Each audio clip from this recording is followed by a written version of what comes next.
It's December 2nd, 2018. About a day and a half back, George H.W. Bush passed away. And a couple of things stand out about him I thought I'd reflect on here. Number one, he was really a one-term president in a span of 50 years. If you go back from Obama and then subtract 50. Really, of course, that mainly stood out because of Ross Perot getting into the race there.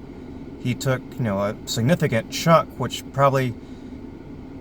many probably would say that would have gone to him, Bush himself, as opposed to Clinton. And it diluted his strength with the Electoral College and popular votes. Number two was the great service that he had to the country. I mean, regardless of whether or not that you're in favor of him or anything like that, I mean, that guy gave his life to the country. When you look at from World War II, he served as a member of Congress. He was an officer in the CIA, vice president, president. He was also, I believe, a UN ambassador for the U.S. So, endless. I mean, just completely, just every aspect you could think of that he would go through and do, all these different roles he was able to do. Just a lifetime of service.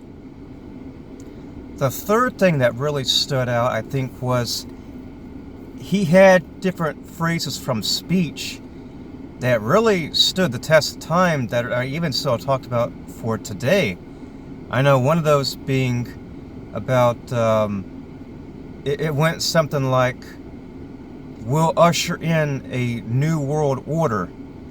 And a lot of people, conspiracy theorists and libertarians, they talk about that, how that kind of, maybe that went to bring on NAFTA or some aspects of the European states coming together, or aspects of the United Nations taking over different things or having an influence on certain things.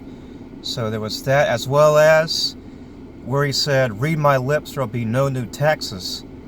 And of course, in the 21st century, we have Grover Norquist with the no tax increase pledge, as well as other groups, the Tea Party people who came in 2008, and then just significant with taxes, that you have this commitment to refuse any increase of taxes, or to be staunchly working to repeal taxes that are already in from previous, for current or previous politicians that are there.